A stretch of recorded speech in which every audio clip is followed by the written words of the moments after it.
আহজাবের যুদ্ধে হরত জাবের রাদি আল্লাহু আনহু হুজুর সাল্লাল্লাহু আলাইহি ওয়াসাল্লাম কে দাওয়াত করলেন এবং একটি ছাগল জবাহ করলেন। হুজুর সাল্লাল্লাহু আলাইহি ওয়াসাল্লাম সাহাবায়ে কিরামকে নিয়ে যখন ঘরে গেলেন, খাবার এনে হুজুরের সামনে রাখলেন। হুজুর সাল্লাল্লাহু আলাইহি ওয়াসাল্লাম দেখলেন যে খাবারের তুলনায় মেহমানের সংখ্যা অনেক বেশি। তখন হুজুর সাল্লাল্লাহু আলাইহি ওয়াসাল্লাম ফরমালেন, কয়েকজন করে এসে খানা খেয়ে যাও। এভাবে কয়েকজন করে খেয়ে সবাই খানা খেয়ে বের হয়ে গেলেন। হরত জাবের রাদি আল্লাহু আনহু বলেন, হুজুর আগ থেকে বলে দিয়েছিলেন যে কেউ যেন মাংসের হাড্ডি না ভাঙে এবং এদিক সেদিক ফেলেও না দেয়, সবগুলো যেন এক জায়গা রাখে। সবাই যখন খেয়ে নিলেন তখন তিনি নির্দেশ দিলেন, ছোট বড় সব হাড্ডি একত্রিত করে ফেল। অতঃপর তিনি তার পবিত্র হাত মুবারক ওগুলোর উপর রেখে কিছু পাঠ করলেন।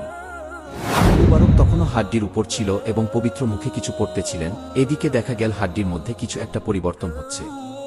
দেখতে দেখতে হাড্ডিতে মাংসের শরীর গঠন হয়ে কান